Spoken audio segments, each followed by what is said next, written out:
We have a very, very special guest joining us today. With us is Professor Maurice Stucke, who's a Douglas A. Blaze Distinguished Professor of Law at the University of Tennessee. He has also been an official in the U.S. administration. Thank you so much, Professor, for joining us. And let me begin by asking you about the biggest concern today in the digital age. We're talking about AI and its influence growing. One of the concerns that's expressed very often is a need for privacy, particularly in the digital era. How important is this issue to begin with, and what are some of the concerns? Oh, one thing, when I testified before the Senate, I don't often do that. So I was thinking, what sort of message could I leave with our senators? And the key message that I thought was that AI will only exacerbate the legislative deficits to date. So if you don't have a good privacy measure, AI is going to then make it worse. In the United States, we haven't updated our competition laws in over 100 years. We don't have a nationwide privacy law, and AI will just make that worse on several different levels.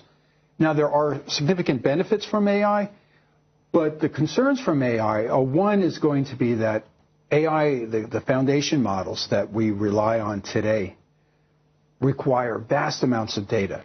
So even though you may not know it, that data is being scraped today from all of these public websites about you. The other implication is that little bits of information that you may not think that are that significant can then be collected and then create a picture about you. So it's almost like the painter George Seurat, if you know him, that Sunday in the Park with George. If you look at the painting very closely, you only see individual dots, but when you stand back, you see this emerging picture, and that's with AI. It will be able to identify your sexual preferences, your health, many intimate details from seemingly benign information. And the third is that the information just doesn't sit with AI. It's the concern now with social media, when there's an incentive then to use that data to addict you, to get you to buy things that you otherwise might not have been interested in purchasing at the highest price that you're willing to pay. So it's the collection of data, the inferences that can be made about you, and then the use of that information, and not always ways that are beneficial for the individual. But this is, of course, a very important thing that you're talking about from the aspect of how it can be commercially exploited. Are there concerns of how governments can potentially misuse this data as well?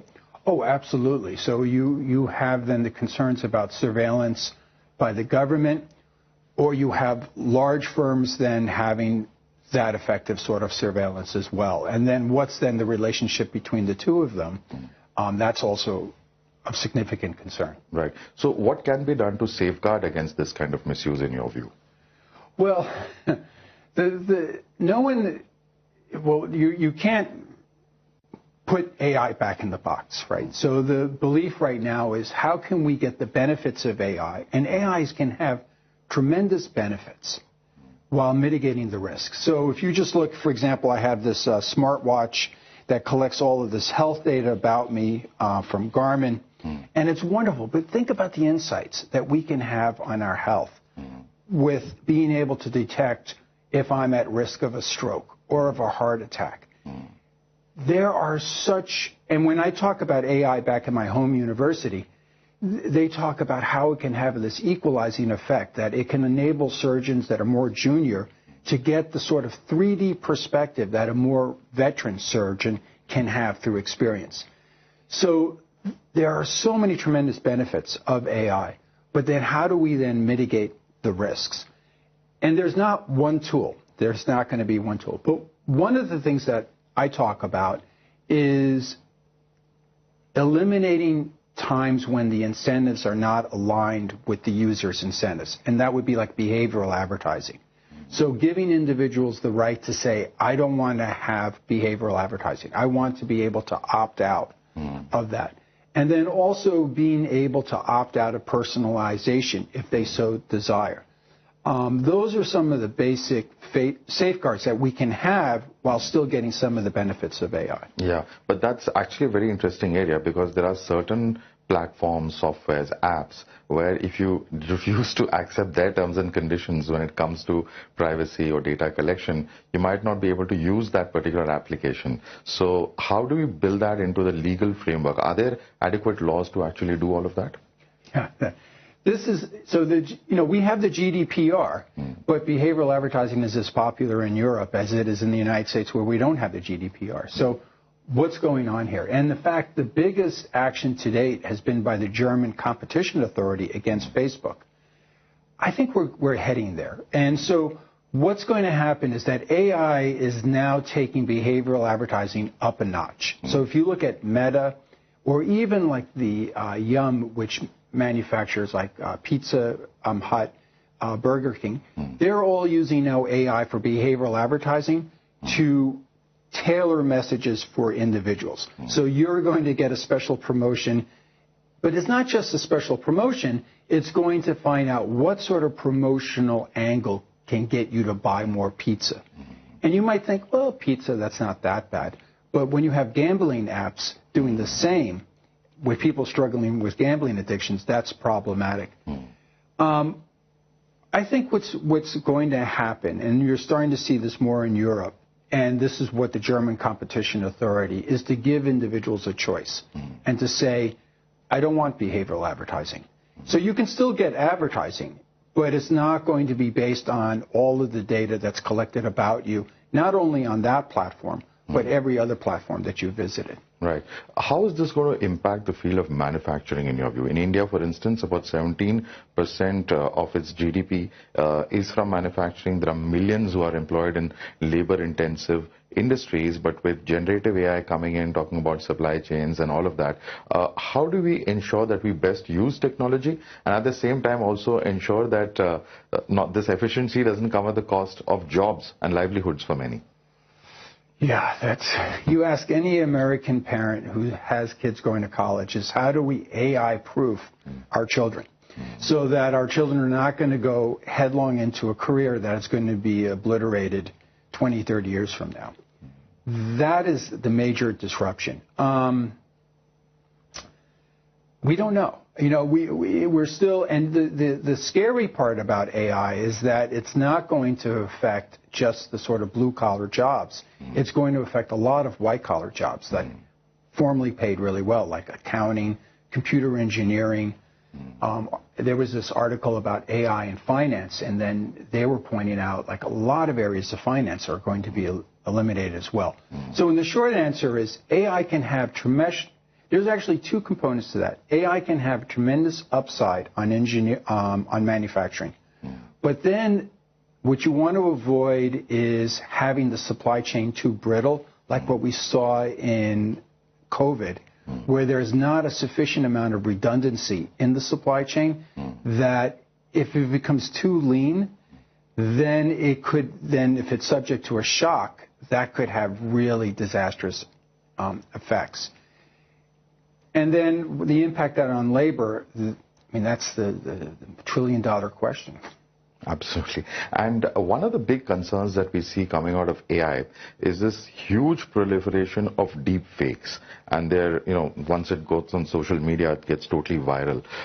There's been several cases here where celebrities have had their morphed deep fakes, which, there are all sorts of complicated situations that arise out of them. But how would you be able to tell our viewers what are the best ways that a user can perhaps try and identify a deep fake so that one does not get fooled by it or swayed by it? That's another pressing issue. In the U.S. courts now, I teach evidence as one of my classes, and that's an issue that courts are struggling with as well, is how do you authenticate a photo to show that it is what it purports to be? And until we get to some sort of national watermarking standard where you can have a watermark that will lend credibility, that's going to be a concern. And when you think about the earlier point I mentioned about behavioral advertising, and then you add deep fakes to that, the Wall Street Journal ran a series of stories about Facebook and how they uncovered information about how Meta was aware that its algorithm was creating social discord, particularly here in India. And then you add that's just from the algorithm promoting contentious content. Then if you add deepfakes to that, it then is going to potentially lead to greater social unrest. Absolutely. Also, while we're discussing the topic of AI, let me also get into some of the antitrust challenges that you foresee as far as development and deployment of generative AI and this particular technology is concerned. There's really there's four overarching questions. One of them is, what's the relationship between competition policy, privacy, and consumer protection? Then the second is, how will AI affect each of them? How will AI affect competition? How will it affect privacy and consumer protection? Then third is, how will AI change the relationship among the three? And then fourth, what can countries do? Not only individually, but then globally, because the internet has no borders.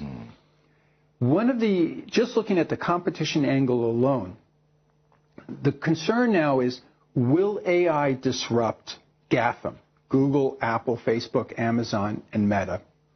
Or will GAFAM be able to co-opt AI to expand their ecosystems? That's the issue that competition officials are looking at. Right now, what you have is this AI supply chain, AI foundation model supply chain. And if each layer of the supply chain were unconcentrated, had many competitors, and no competitor operated on multiple levels, then you can have multiple foundation models and a very vibrant AI supply chain. The problem and the concern is that a few companies are now starting to dominate the AI foundation model supply chain. They're dominating the data level, the compute level, and the foundation model level. And once that supply chain becomes concentrated, that could have significant anti-competitive effects going forward on innovation. That's the concern among competition officials today. Right. But is that actually happening? Do you see that practically happening in terms of whether corporations are actually sort of using their own role in terms of data advantages to stifle competition? Is that happening on ground? Yes. It's still very much in the early levels, but my co-author and I, when we did our preliminary investigation, one thing that we found is that you can use these foundation models, but you can't use them in any way to disrupt the foundation model itself. So you can use OpenAI, but you can't use it in any way to compete against OpenAI. And that's part of their licensing agreement. There's, in fact, a term to that. And you can see the impact that that could have on innovation, that you can have companies that can create innovations that will help sustain the current ecosystem's value chain. But they're not going to invite anyone into their ecosystem that's going to disrupt it. And so they can then be shut out. And that's one that Elon Musk has brought a lawsuit recently alleging OpenAI, limiting the ability, basically organizing a boycott to prevent competitors from using OpenAI financing competitors. So this is kind of gatekeeping. That's the big concern, isn't it? Yes. And that is something that also requires some kind of legal framework to prevent against, would you think? Oh, absolutely. So when we spoke with competition officials, they admitted to us candidly that they missed the last go around. That the digital economy has certain features that enable winner take most or all. And you have, the 5 firms plus NVIDIA, they have 14% of the world's total market capitalization today. Think about that, 6 firms. Now what you're starting to see is that these GAFAM having multiple levels of the supply chain, and then for the independent foundation models, they have either strategic alliances or financing them. And is that going to compromise their independence? So what are competition officials going to do? And the general rule of thumb is that the agencies are behind, 5 years behind the industry participants. And the courts are generally 5 to 10 years behind the agencies. So even if the agencies bring a challenge, the courts are still thinking about the economy early on. That's changing. Like the United States had a significant victory over Google just this past year.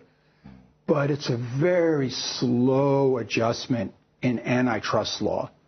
So what India is doing, as well as Europe, is they're trying to jumpstart it with the sort of Digital Markets Act to give the agencies the tools in order to address these challenges and keep these markets contestable. Right. But the other challenge that then comes in is that if there's too much of regulation, then does that impact AI as well? How do you balance these concerns of not just keeping a check on it in terms of law, but also too much intervention not spoiling what they were trying to fix in the first place? Yeah, that's the other thing you hear is that, America innovates and Europe regulates. And there is something to that. And even in America, we have way too many regulations that have outlived their purposes, and that could stifle competition and growth.